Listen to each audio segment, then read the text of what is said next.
There's something uniquely annoying about being woken up during your hibernation cycle to deal with an extinction-level crisis. Especially when it's about a species you thought you'd already exterminated. Administrator Vox Terra, urgent communique from Outpost Sigma 9. Priority Alpha. The voice of my assistant, Lina, pierced through my semi-conscious haze like a plasma drill through a human skull, which coincidentally was something I'd witnessed far too many times during the war. This better involved the imminent collapse of a star system, or the spontaneous evolution of our waste disposal units into sentience, I groaned, my 4 eyes gradually adjusting to the harsh blue light of my quarters, and the hibernation protocol explicitly states. It's about the humans, Lina interrupted, her normally placid voice tinged with something I'd rarely heard from her species. Well, that certainly got my attention. I rose from my rest chamber, my exoskeleton cracking slightly from disuse. The humans are extinct, Lina. We made very sure of that. Spectacularly sure, in fact. The kind of sure that involves antimatter bombardment of their homeworld and systematic purging of their colonies. That's why I woke you, Administrator. It seems our thoroughness may have been overestimated. I shuffled to my command console, accepting the data transfer with an irritable flick of my upper appendage. The footage began playing immediately, and I felt my digestive tract constrict with primitive dread. The grainy security feed showed a vast underground chamber, clearly of human design, all sharp angles and wasteful symmetry. Row upon row of metallic pods lined the walls, extending into the darkness beyond the camera's range. And one of them was open, its occupant nowhere to be seen. "Where is this?" I demanded, my voice emerging as a hiss. Tau Ceti E. The mining colony we repurposed as a research outpost. Impossible. We scoured every structure, every tunnel. We used bioscanners calibrated specifically to detect human life signs. There were none. Lina's voice remained unnervingly calm. The pods appear to be lined with a composite material that blocks our scanning technology. And they are waking up, Administrator. All of them. I replayed the footage, noting the timestamp. This was 3 planetary rotations ago. What's the current situation? Outpost Director Ziv Mani reports that 17 pods have opened. Security teams have located 9 humans. My exoskeleton nearly cracked from how quickly I spun around. Where are the other 8? Unknown, Lina admitted. The facility's security systems have been compromised. Several sections have gone dark. Casualties? 4 of our researchers. 2 security personnel. 6 dead. From just 8 humans. The war memories came flooding back, the unexpected ferocity, the bewildering adaptability, the absolutely infuriating refusal to simply die when logically they should have. But how many pods are there in total? I asked, already dreading the answer. Initial estimates suggest approximately 3,000. 3,000. Potential. Humans. Dispatch the nearest battle cruiser to Tau Ceti immediately. Order Director Ziv Mani to lock down the facility and wait for reinforcements. No one goes in, nothing comes out. Already done, Administrator, Lina replied. The inexorable dominance will arrive within 47 hours. Not fast enough, I muttered. I need a faster ship. Prepare my personal shuttle. With respect, Administrator, the protocols for your personal safety will be thoroughly violated, yes, along with several other regulations I helped write. But if there's one thing the war taught us, it's that humans multiply problems exponentially if left unchecked. We need to contain this now. As my shuttle broke atmosphere 6 hours later, I found myself composing what might be my final report to the Grand Conclave. How does one explain that the most devastating interstellar war in recorded history, a conflict that claimed billions of lives and nearly bankrupted 17 advanced civilizations, might be about to restart because we failed to check under the proverbial bed for monsters? Approaching Tau Ceti system, announced the pilot, a lanky Norvakian named Pell. Iete to Outpost Sigma 9, 3 hours, 17 minutes. Any updates from the ground? I asked, trying to keep the edge from my voice. Our communications have been sporadic. Pell replied diplomatically. The last coherent transmission was approximately 9 hours ago. Director Zeev Mani reported that security teams had secured the main pod chamber and were establishing a perimeter. And after that? Pell's skin flushed a nervous purple. Fragmented transmissions. Something about the ventilation systems. Then emergency protocols being enacted. Then nothing for the last 4 hours. Fantastic. Just absolutely fantastic. Keep trying to establish contact, I ordered. And see if you can access the outpost's security feeds remotely. Already attempted, Administrator. All systems at the facility appear to be offline or operating on isolated internal networks. I slumped back in my seat. The humans called this feeling déjà vu, an oddly poetic term for the stomach-churning realization that you are about to relive your worst nightmare. The war with humanity had been, by any logical assessment, unnecessary. Their technology was primitive, their territory insignificant, their resources unremarkable. But their discovery of our observation posts near their homeworld had led to misunderstandings. Fatal ones. What began as a simple security operation to eliminate a handful of human witnesses spiraled into a conflict that engulfed half the galaxy. We should have won easily. Our technological superiority was overwhelming. And yet, for every advantage we possessed, the humans found a countermeasure, often crude, frequently suicidal, but effective enough to prolong the inevitable. They turned cargo ships into bombers, mining equipment into weapons, agricultural chemicals into toxins tailored to our biology. By the time we finally cornered the last of their fleets and reduced their worlds to irradiated husks, the Galactic Conclave had spent more resources exterminating these bipedal pests than in all previous conflicts combined. And now they were back. Or more accurately, they'd never truly left. My personal communicator chimed, interrupting my grim reminiscence. It was Grand Counselor Drav Eka, my immediate superior and the architect of our victory against humanity. Administrator Vox Terra, his gravelly voice emerged from the device. I have reviewed your preliminary report. Are you certain these are humans, not some experimental subjects or clones created by our researchers? The genetic scans from the bodies of the captured specimens confirm it, Counselor. Pure human DNA, showing signs of suspended animation, but no evidence of cloning or genetic manipulation. How did we miss them? The question carried an accusatory edge. I intend to determine that, sir. But based on the limited data available, it appears they established this facility during the later stages of the war. A contingency plan. Drav Eka made a sound somewhere between a laugh and a growl. Always the contingencies with humans, never knowing when they are beaten. That was their most dangerous quality, I agreed. The refusal to accept defeat, even when mathematically inevitable. You speak of them in the past tense, Administrator, the Counselor noted. Yet here we are. A momentary lapse, sir. I assure you they will return to being a historical footnote very soon. See that they do. The Conclave cannot afford another protracted conflict. The economic models would predict total systemic collapse within 2 standard years. I understand the stakes, Counselor. Good. Then understand this as well. No human leaves that facility alive. No prisoners, no specimens, no scientific opportunities. Complete eradication is your only objective. And the outpost personnel? I asked, already knowing the answer. If they have been exposed to awakened humans, they are potentially compromised.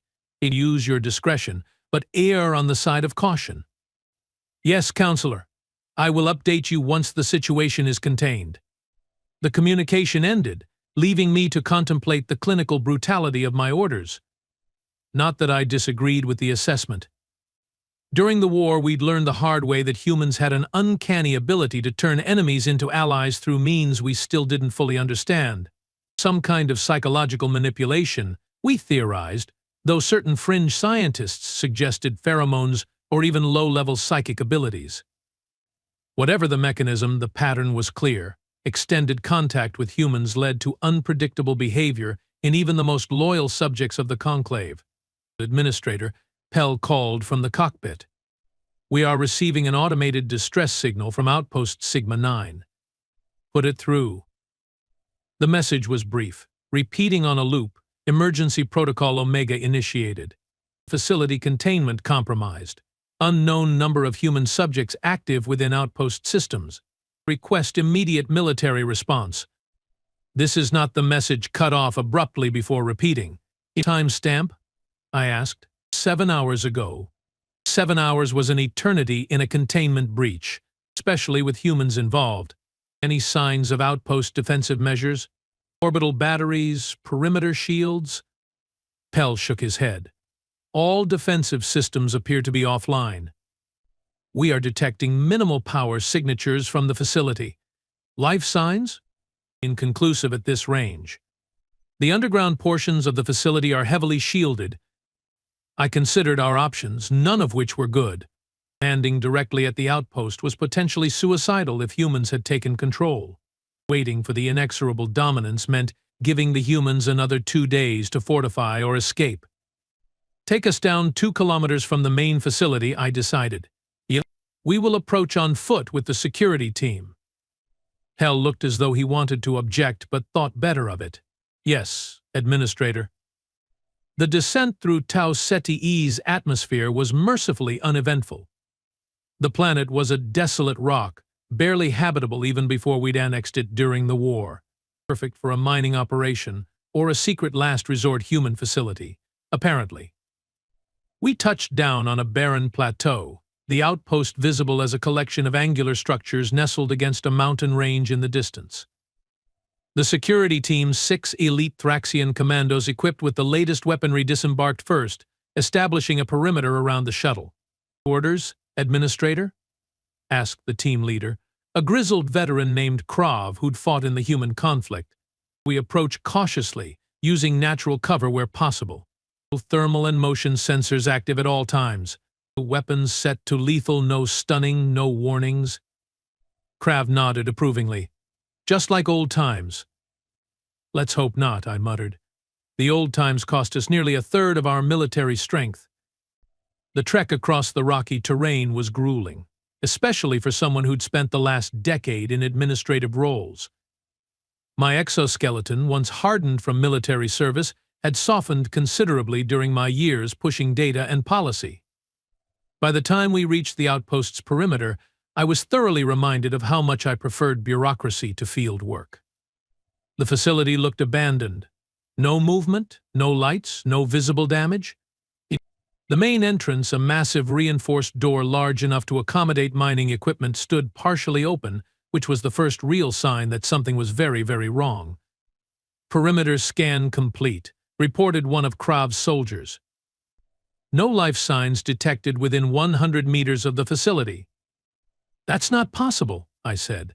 "There should be at least a skeleton crew of 30 personnel." "Maybe they are deeper underground?" suggested Krav.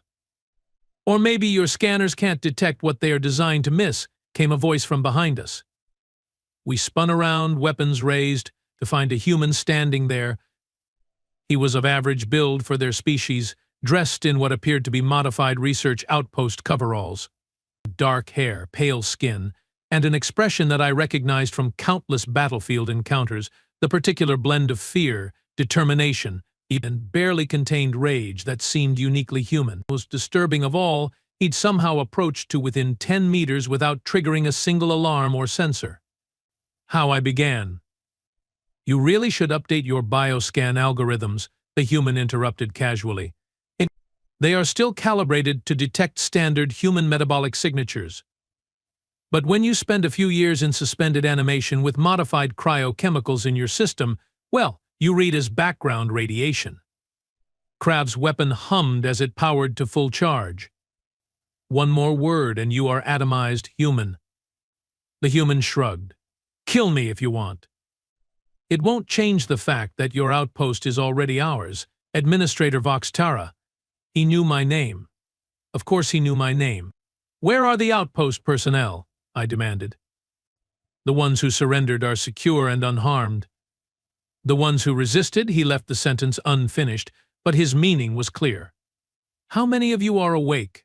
Enough, he replied with that infuriating human expression they called a smile, a baring of teeth that somehow conveyed both amusement and threat. What do you want? I asked, though I already suspected the answer. Initially, survival. Now, a conversation. About what? The terms of your surrender. The Thraxian commandos actually laughed, a rasping sound that echoed across the barren landscape. Even I found myself making the equivalent gesture for my species, a rapid clicking of my lower mandibles. You must be severely oxygen deprived from your cryosleep, I said. The war ended. Your species lost. Comprehensively. Did we? The human asked, appearing genuinely curious. Because from where I'm standing, we have control of a major research outpost containing technology far beyond what we possessed during the war. We have hostages, and we have leverage. What kind of leverage could you possibly possess? The human's smile widened. The kind that made your Grand Counselor Drav Eka dispatch not only a battle cruiser, but also his chief administrator you the moment he learned of our existence. I felt my blood run cold. You have been monitoring our communications, among other things. Your encryption is impressive, but we had years to study it. Literal years, just lying in those pods with nothing to do but run mental simulations and plan for this moment. You were conscious during stasis? The implications were horrifying. Semi-conscious. Enough to think, to dream, to remember. His expression darkened. To nurture our hatred. I'd seen enough. This conversation was going nowhere productive, and every moment we delayed gave these humans more time to strengthen their position. Krav, I said quietly. Take him. The commando leader nodded and raised his weapon, but the human was already moving, faster than should have been possible. He dropped something to the ground and then sprinted with unnatural speed back toward the facility. A grenade, shouted one of the soldiers. But it wasn't an explosive. Instead, the device emitted a high-pitched whine followed by a pulse that sent all of our equipment, including weapons, into immediate shutdown. The electromagnetic pulse was calibrated perfectly, affecting our technology but leaving the human systems intact. As we stood momentarily helpless, dozens of figures emerged from hiding places around the perimeter, humans, all moving with the same enhanced speed, all armed with what appeared to be modified conclave weapons. I should clarify, said the first human, now standing safely among his comrades. When I said I wanted to discuss terms, I wasn't suggesting we had anything to negotiate. The terms are simple. You cooperate, or you die. He gestured toward the facility entrance. After you, Administrator. Your new accommodations await. As I was marched into the outpost at weapon point, a profound realization settled over me. The war had never truly ended. It had simply paused. And now the most dangerous species in the galaxy was awake, enhanced, and apparently holding a very significant grudge.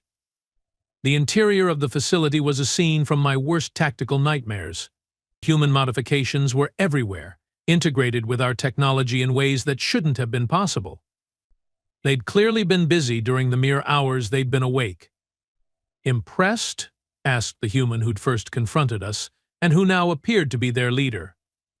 I'm Jackson, by the way. Since we will be spending some quality time together, how did you do all this so quickly? I couldn't help but ask. Oh, we have been preparing for decades. These facilities were built during the final years of the war, when we realized conventional victory was impossible. Each pod contains a specialist engineers, scientists, soldiers, strategists. The best humanity had to offer. Reserved for the moment when your guard would finally drop. We passed through a security checkpoint where human guards were operating conclave scanning equipment with disturbing proficiency. Where are you taking me? I asked. To meet the person in charge, Jackson replied. I thought that was you. He laughed. Me? No, I'm just the welcome committee. We descended deeper into the facility, passing more humans, all moving with the same enhanced speed and precision I'd noted earlier. Many were working on equipment. Others were reviewing data displays showing what appeared to be star charts and fleet movements. Our fleet movements. Finally, we reached a large chamber that had clearly once been the facility's operations center. It had been transformed into something between a war room and a laboratory, with screens displaying information from across the galaxy. In the center stood a human female, her back to us as she studied a holographic display of what I recognized with mounting horror as the Conclave's central defense network. Director Jackson announced, "I have brought our guest." She turned, and I found myself face to face with a human whose eyes held the cold calculation of someone who had endured unspeakable things and emerged with a singular purpose. "Administrator Voxtara," she said, her voice carrying an authority that belied her species' supposedly inferior status. "I'm Director Eliana Frost. Welcome to Resurrection Point." I managed to maintain my composure, though my internal organs were performing gymnastics.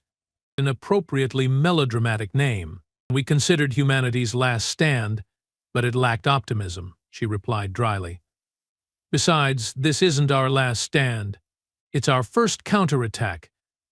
She gestured to a nearby seat, surprisingly accommodated for my physiology. "Please sit. Despite what you may expect, I don't intend to torture you for information. That would be inefficient." I remained standing. "Then what do you intend?" "To show you something," she said, turning back to the holographic display. With a gesture, the image changed to show a star system I didn't immediately recognize. "This is Proxima Centauri," she explained. "A rather unremarkable red dwarf star, orbited by several equally unremarkable planets. Your forces bombarded it during the early stages of the war, found nothing of value, and moved on. Is this a history lesson?" "It's context for this," she said, zooming in on the system's outermost planet, a small, frozen world that orbited at the fringes of its star's habitable zone. The image enhanced to show what appeared to be an extensive underground complex, far larger and more sophisticated than the facility we currently occupied. "What am I looking at?" I asked, though the dread building in my thoracic cavity suggested I already knew. "Another resurrection point," Frost said simply. "Larger, better equipped, and fully operational for the past 7 years. 7 years. While I'd been administrating post-war reconstruction and convincing myself that humanity was nothing but an unpleasant historical footnote." "You are bluffing," I said, but without conviction. "Am I?" She changed the display again, showing another system, then another, and another. Each with similar facilities, each apparently active. 12 resurrection points, she stated. Over 9,000 humans awake and operational across systems you believed were cleared. "And that's just the beginning."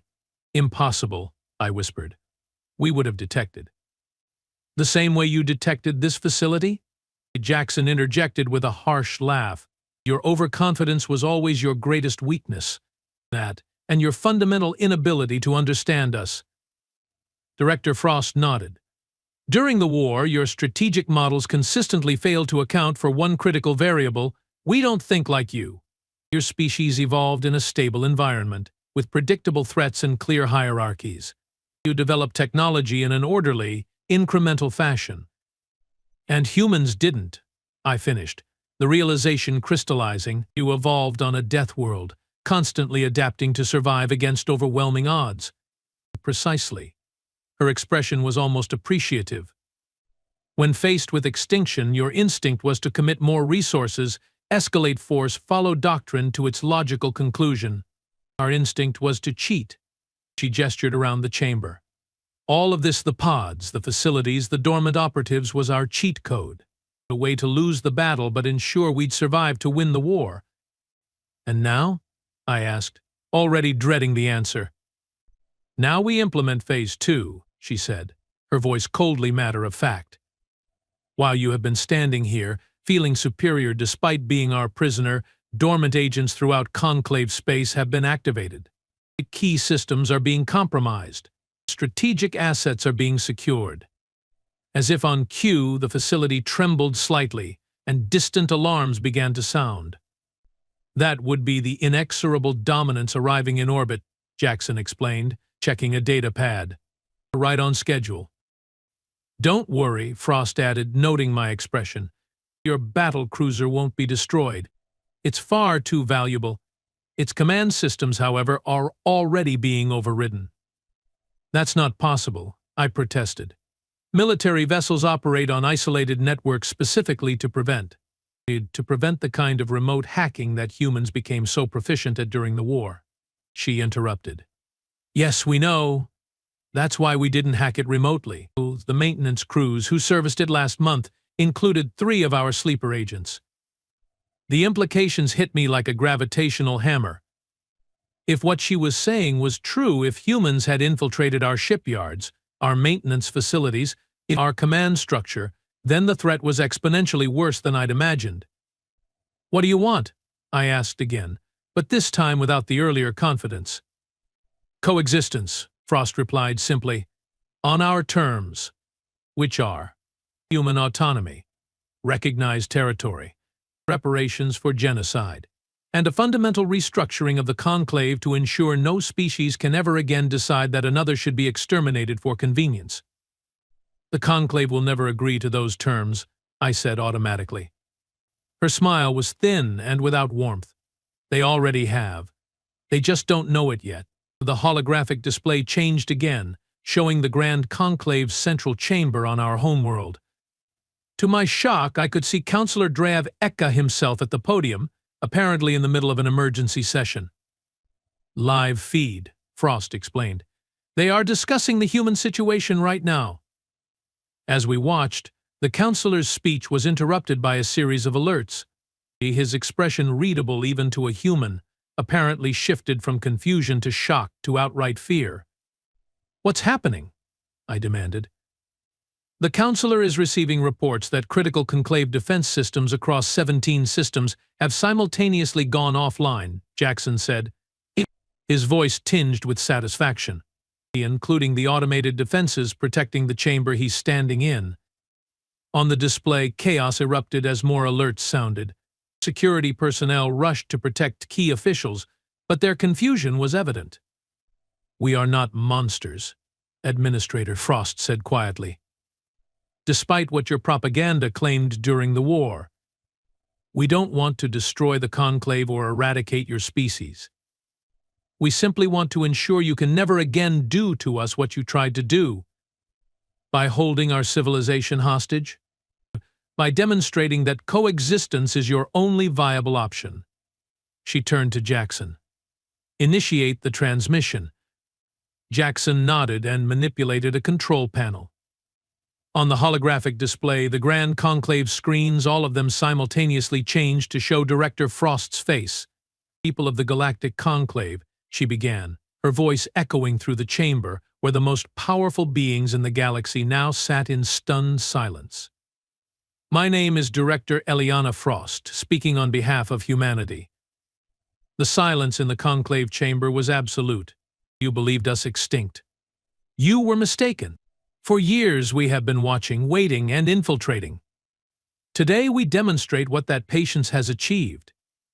With a gesture, she caused every light in the conclave chamber to flicker. At this moment, human operatives control key systems across your civilization. Power grids, defense networks, communication hubs, transportation infrastructure. We could, if we chose, bring your entire society to a standstill. I watched in morbid fascination as the leaders of 17 advanced civilizations, beings who commanded fleets capable of reducing planets to ash, sat helpless before a transmission from a species they'd thought eradicated. We do not want war, Frost continued. We want recognition. We want justice. We want a future where our children don't grow up fearing annihilation because they happen to occupy resources you desire or territories you covet. Her expression hardened. You will receive our terms shortly. They are non-negotiable. You have 6 hours to formally accept them, or we will be forced to demonstrate the extent of our control in more convincing ways. The transmission ended, returning the conclave screens to their previous displays, but the damage was done. I could see the panic, the disbelief, the dawning horror as the implications became clear. "And now we wait," Frost said, turning back to me. "Though I suspect we already know the outcome." "You realize what you have done?" I asked, my voice barely above a whisper. "Even if the Conclave agrees to your terms under duress, they will never stop hunting you.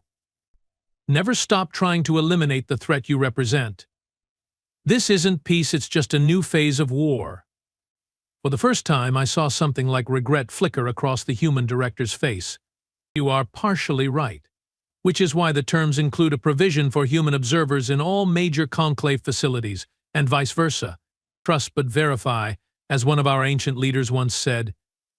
"You are talking about mutual assured destruction," I realized. "If we move against you, you burn our civilization down. If you move against us, then you still have enough firepower to obliterate what remains of our species," she finished. "An imperfect solution, but one that has historical precedent in human civilization. Two of our nation-states once pointed planet-killing weapons at each other for decades without firing. They called it detente. And it worked? Duh. Well, our planet wasn't reduced to radioactive ash, so yes." Jackson's tone was light, but his eyes remained hard. "Until your kind came along, anyway." I looked around the chamber, at the humans working with focused intensity, at the displays showing vulnerable points across conclave space, at the faces of beings who had endured the unendurable and emerged with a plan so audacious that it might actually succeed. "You planned all of this from the beginning," I said. "The realization dawning. The pod facilities, the infiltration, the strategic compromises. This wasn't a desperate last stand. It was always a trap." Director Frost nodded, respect or something like it briefly visible in her expression. "The moment we realized we couldn't win conventionally, we started planning to lose on our terms.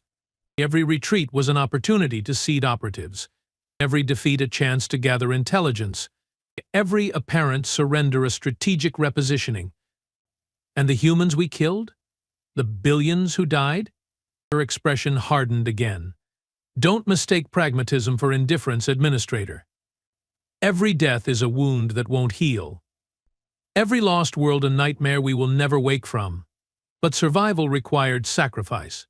And revenge," I added. "Justice," she corrected. "Revenge would be doing to your worlds what you did to ours." I couldn't argue with that distinction, not with any moral authority.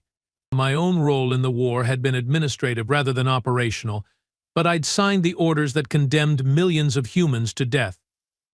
I'd rationalized it as necessary, as expedient, as the most efficient path to security.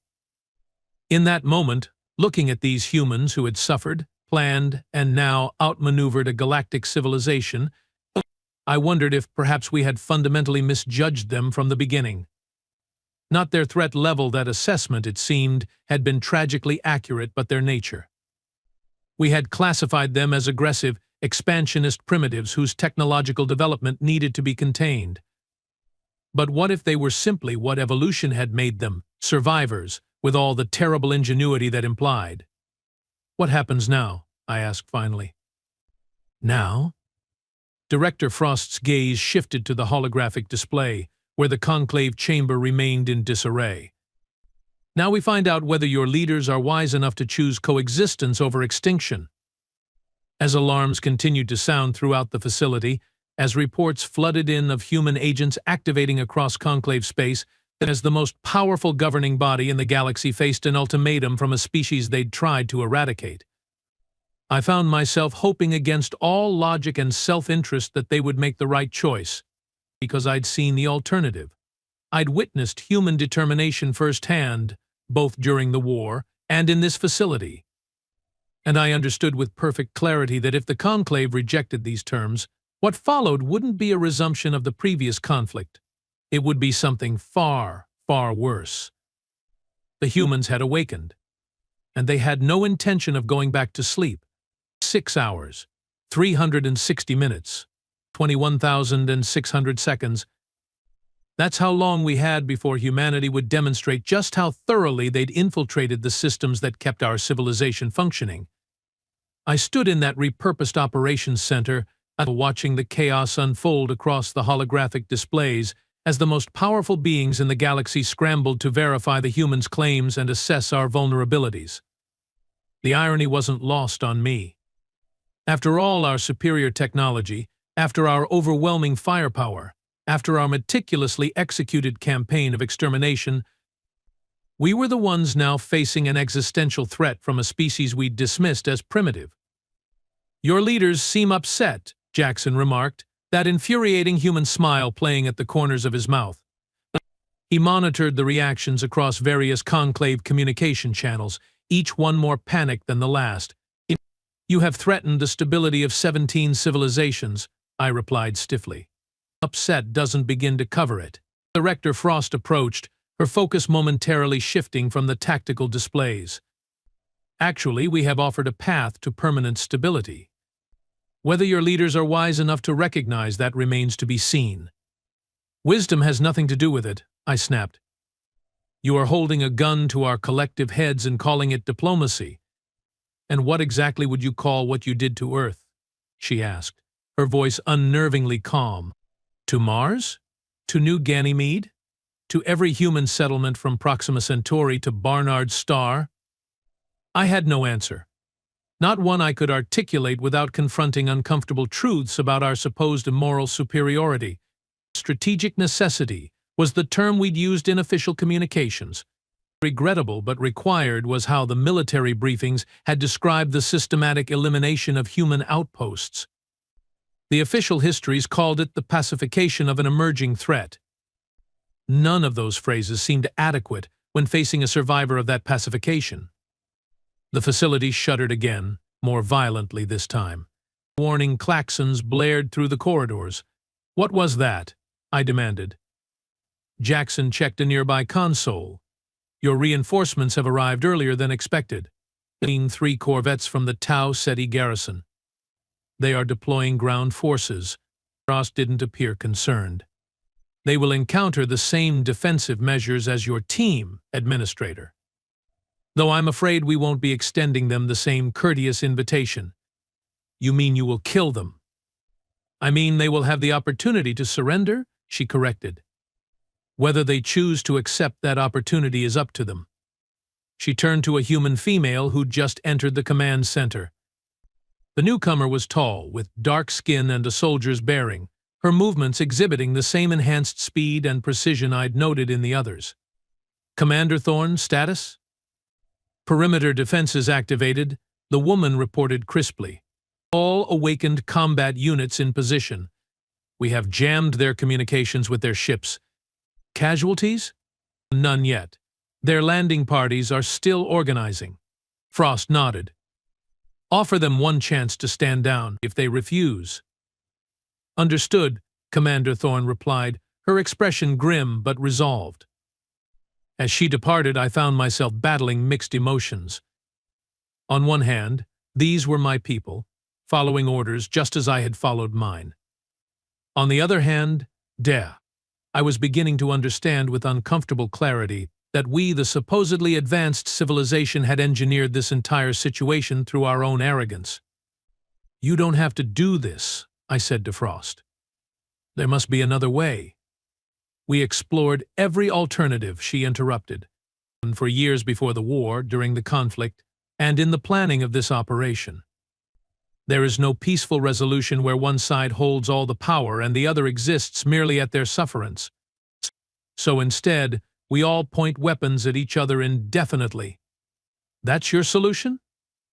"It's not perfect," Jackson interjected. "But it beats extinction, which was your solution."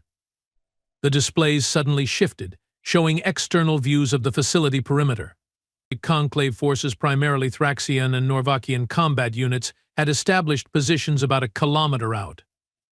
Their formation was standard containment protocol: energy barriers, heavy weapons, and assault teams in strike position. "They are preparing for a frontal assault," I observed. "Yes," Frost agreed. "Standard conclave tactics. Overwhelming force applied directly at the target." There was something in her tone that made my internal organs constrict with apprehension. "And you were counting on that?" She didn't answer directly. Instead, she activated a communication channel. "Commander Thorne, they have made their choice. Implement Protocol Lazarus." On the displays, the ground beneath the Conclave forces suddenly erupted. Concealed hatches opened in dozens of locations across the terrain, and from them emerged humans, dozens of them, then hundreds, each moving with that same enhanced speed, each armed with modified Conclave weapons. They'd been hiding under the ground. Of course they had been. Always with the hiding, these humans. The Conclave forces found themselves surrounded, caught in a pincer movement so sudden and well executed that their formation collapsed within moments. Some fought back, only to be cut down with surgical precision. Others recognized the futility of their position and surrendered immediately. Within 6 minutes, 300 elite Conclave soldiers had been neutralized by a human force that shouldn't have existed. "I don't understand," I admitted, watching the display with a mixture of horror and reluctant admiration. "Those pods we saw, there weren't enough to account for these numbers." "The pods you saw were only one section," Jackson explained. "This facility extends nearly 2 kilometers beneath the surface. Multiple levels, multiple chambers, multiple disciplines. This wasn't just a last stand, Administrator. It was a launch pad." "A what?" Director Frost's expression was impassive. Phase 3 was never about holding the Conclave hostage indefinitely. It was about securing enough leverage to rebuild. She gestured to another display, showing what appeared to be a massive underground shipyard. Human workers swarmed around the skeletal framework of vessels that, despite their unfinished state, were clearly designed for interstellar travel. "You have been building ships?" I whispered. "All this time." "Not just ships," she corrected. "A future. One where humanity isn't dependent on your tolerance or goodwill for its survival." The implications were staggering. If this facility was only one of 12, and each contained similar shipbuilding capabilities. "The ultimatum is a distraction," I realized. "You don't care whether the Conclave agrees to your terms or not." "Oh, we care," Jackson said. "It would be much easier if they accepted. Less messy. Fewer casualties on both sides. But not necessary for your plans," I pressed. Frost studied me for a long moment, perhaps weighing how much to reveal. "No," she admitted finally. "Not necessary. Preferable, but not necessary." Another alarm sounded, this one different from the others. One of the humans monitoring the communications array called out, "Director, priority message from the Conclave chamber." "On screen," Frost ordered. The holographic display shifted to show Grand Counselor Drav Eka himself, flanked by representatives from the major Conclave species. His expression was as close to furious as our physiology allowed. Mandibles flared, eye membranes retracted, exoskeletal plates flushed with the deep violet of rage. "Human leadership," he began without preamble, his voice pitched lower than normal, a sign of extreme stress in our species. "The Galactic Conclave acknowledges receipt of your demands." "Terms," Frost corrected calmly. "Not demands." Drav Eka's mandibles clicked rapidly, the equivalent of a dismissive scoff. "You have demonstrated certain capabilities, yes, concerning ones, but do not mistake infiltration for dominance, human. The Conclave's military might remains overwhelmingly superior to whatever forces you have managed to preserve." I winced internally. This was precisely the wrong approach to take with humans, as the war should have taught us. Threatening them never produced the intended compliance, only more creative resistance. "Counselor," Frost replied, her voice level but carrying an edge that made even me uncomfortable, "I don't believe you fully comprehend the situation. Perhaps a demonstration is in order." She nodded to one of her technicians. "Execute Protocol Prometheus. Limited implementation, primary targets only." The technician's fingers flew across the control interfaces. For a moment, nothing happened. Then, on the display showing the Conclave chamber, the lights flickered. Once, twice, and then complete darkness. When emergency lighting activated seconds later, the chamber was in disarray. Secondary displays showed similar power disruptions across major conclave installations throughout the home system. That was a temporary interruption to non-critical systems, Frost explained, her tone almost conversational, a sample of what we could do on a much larger scale. Raveka's expression had shifted from rage to something approaching concern, though he maintained an admirable facade of control. Your point is made, human. But remember that actions have consequences if you persist in this aggression. We have lived with the consequences of conclave aggression for over a decade, she interrupted. The annihilation of our homeworld, the deaths of billions, the near extinction of our species. Those were the consequences of your actions, counselor. Now you face the consequences of our survival. The counselor's gaze shifted momentarily, looking past Frost to where I stood. Administrator Vox Terra, you are witnessing these proceedings? I am, counselor, I confirmed, trying to keep my voice steady. Your assessment of the situation? All eyes in both chambers turned to me.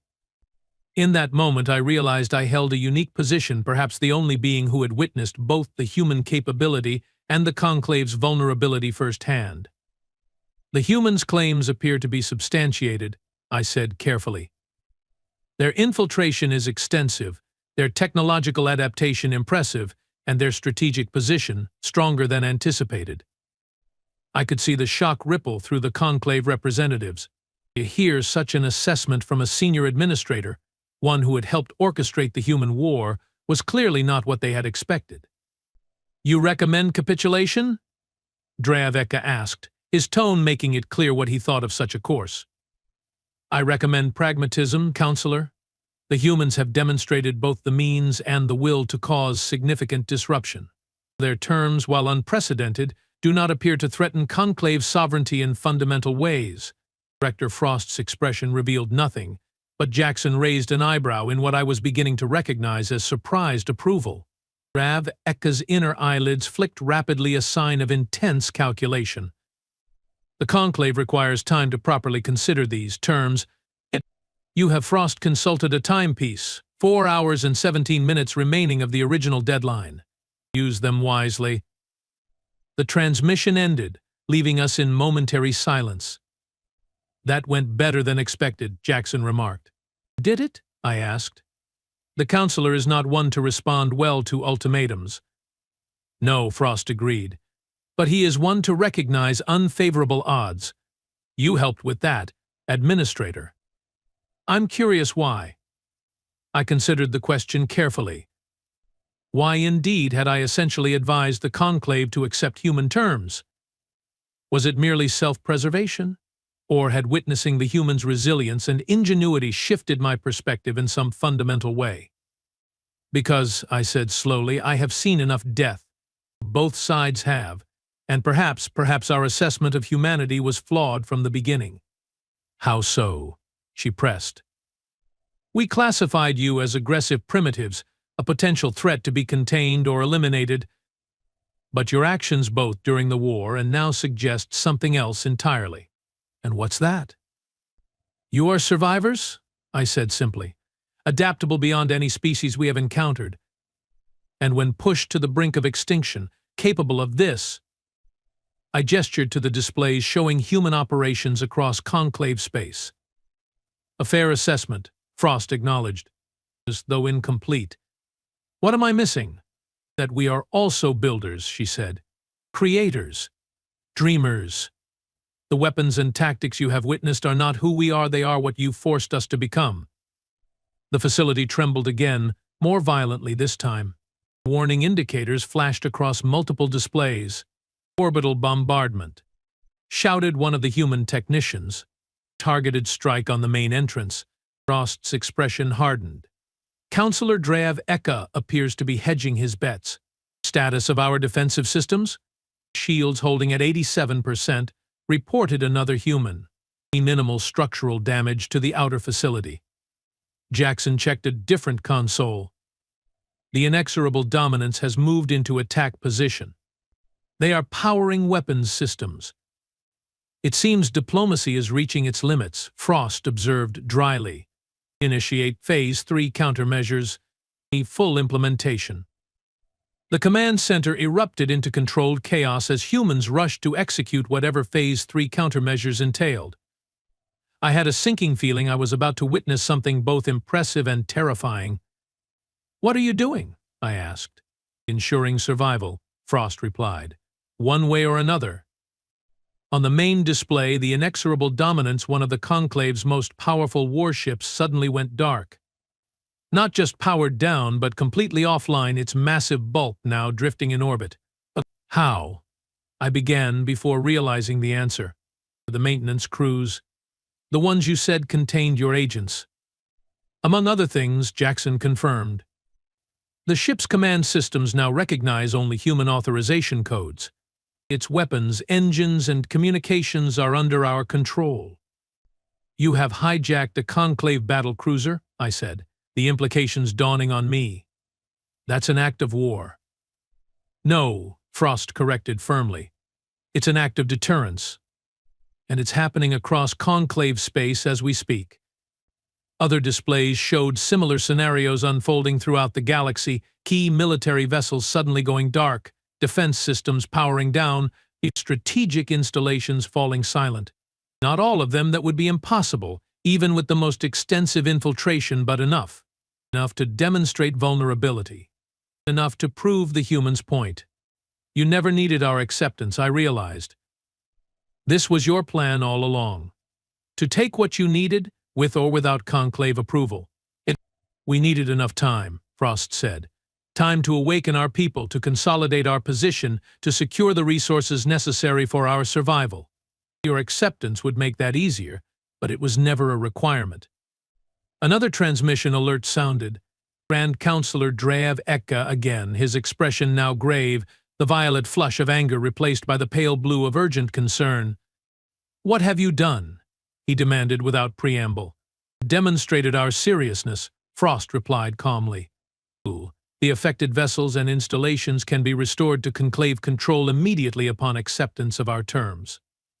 No permanent damage has been done. You have committed acts of war against 17 civilizations." "No, Counselor. We have prevented you from committing genocide." Twice. Her voice remained level, but I could see the tension in her posture, the carefully controlled fury. "The clock is still running. 3 hours and 42 minutes remain. I suggest you use them productively." The transmission cut off abruptly from the Conclave side this time. "They are going to attack," I said, certain of it. "Drav Eka won't accept this level of humiliation." "Probably," Jackson agreed. "But they will be attacking blind, with compromised systems and incomplete information. Not exactly a winning strategy."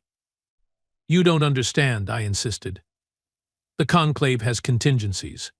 Emergency protocols for exactly this kind of situation, widespread system compromise. They will revert to manual operations, isolated networks, direct physical control." "We are counting on it," Frost said, and something in her tone made me pause. "You want them to use the contingency protocols?" She smiled thinly. "Those protocols were updated approximately 3 years ago, under the direction of the Central Security Committee, a committee that included 3 of our deep cover agents. The implications hit me like a gravitational hammer. The contingency protocols themselves are compromised."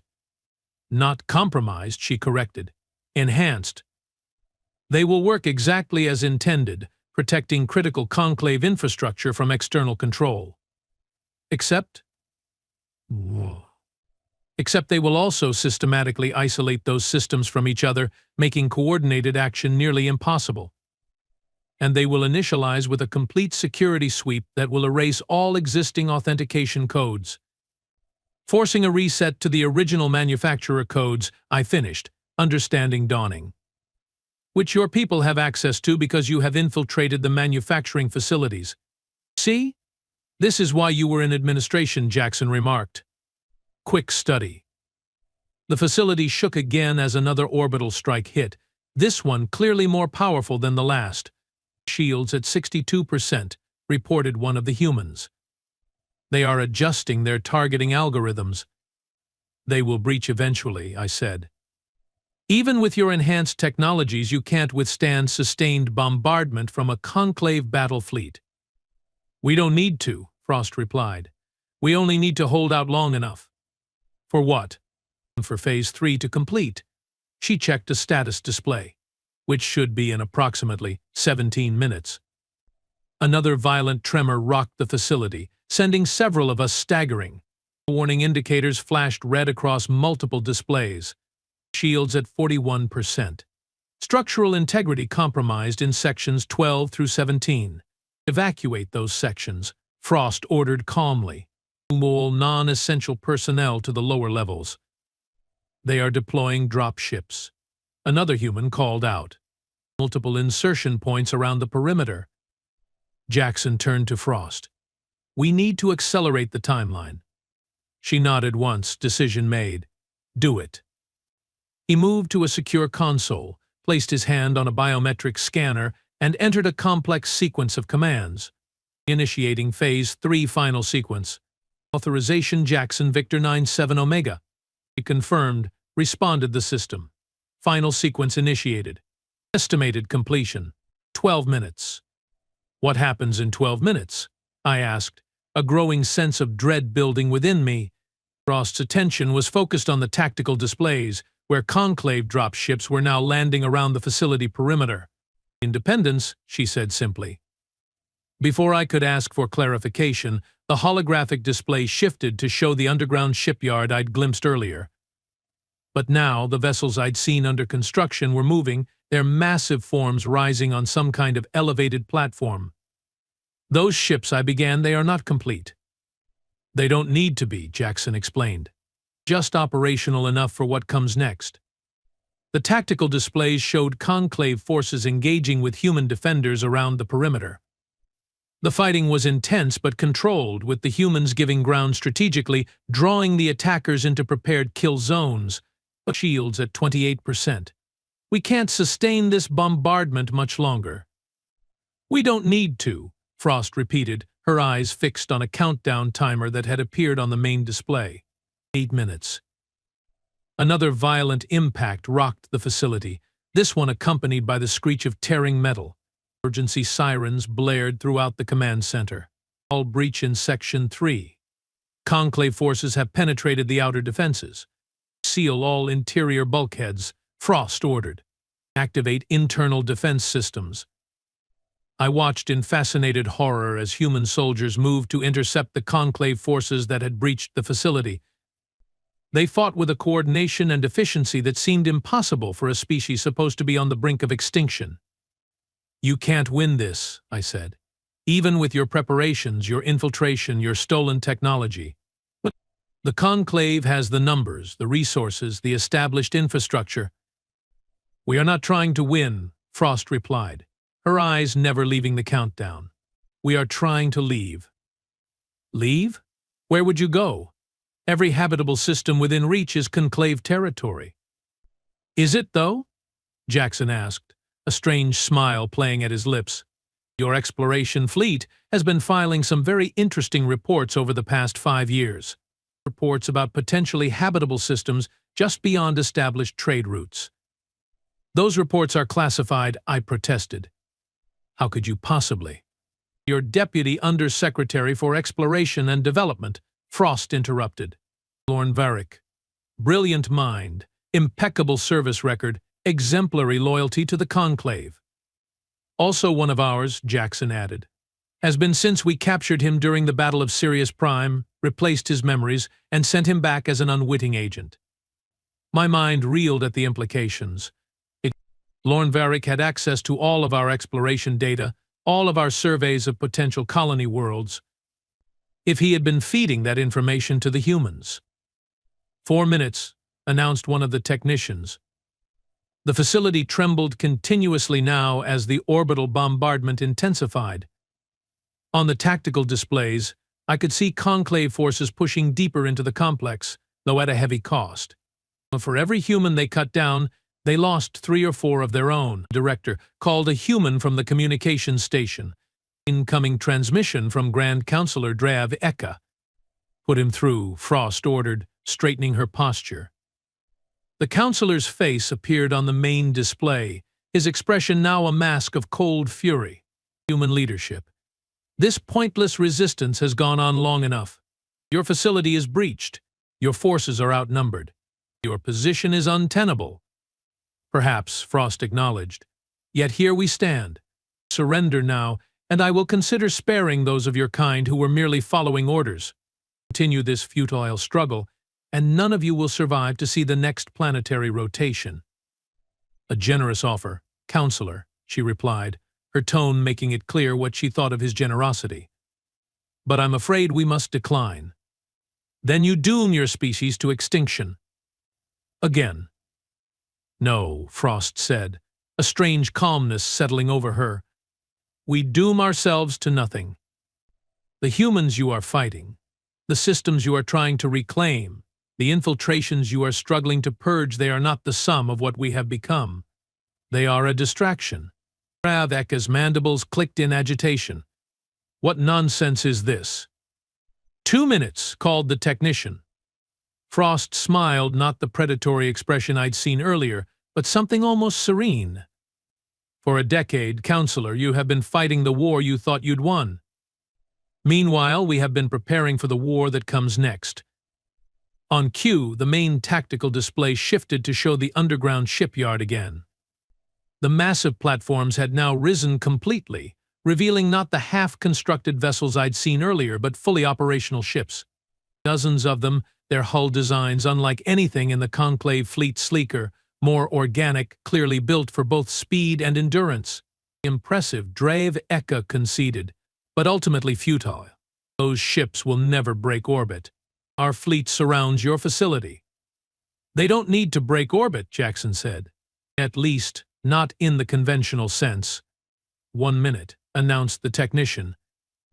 The ships began to power up, energy signatures, unlike anything I'd ever seen, flickering across their hulls. Not conventional drives, not anything in the Conclave technological inventory. But what are those? I whispered. Displacement drives, Frost explained. Based on technology we discovered in the ruins of a civilization far older than the Conclave. Ruins your explorers passed by because they didn't recognize what they were seeing. 30 seconds. Raveka's expression shifted from contempt to genuine concern. What have you done, human? What you forced us to do, she replied simply. We have evolved. 10 seconds. Around each ship, space itself seemed to ripple, as if the fabric of reality was being gently manipulated rather than torn apart as our own jump drives did. Impossible, I breathed. That level of spatial manipulation would require energy levels your civilization hasn't achieved yet, Jackson finished for me. Yes, among other things, Phase 3 complete, announced the system. Displacement initiated. On the displays, the ships began to not disappear exactly, but rather fade as if they were transitioning between layers of reality. It was unlike any method of faster-than-light travel I'd ever witnessed. What is happening? Demanded Raveka, genuine alarm now evident in his voice. Where are those vessels going? Beyond your reach, Frost said simply. To worlds you haven't found yet. To places where humanity can rebuild without the constant threat of extinction hanging over us. The realization dawned on me with stunning clarity. This facility, the infiltration, the ultimatum, it was all a diversion. Not entirely, Frost corrected. The terms we offered were genuine. The control we demonstrated was real. We would have accepted coexistence if the Conclave had been willing to truly offer it. But you never expected us to, I said. Let's just say we prepared for multiple scenarios, Jackson replied with a shrug. On the displays, the last of the ships faded from normal space, leaving empty platforms in their wake. Other screens showed similar scenes unfolding at the other human facilities, scattered throughout Conclave territory, vessels departing using the same strange technology, finishing beyond our ability to track them. You have just ensured that the Conclave will hunt your kind for eternity, Raveka warned, his voice tight with fury. There is nowhere in this galaxy you can hide.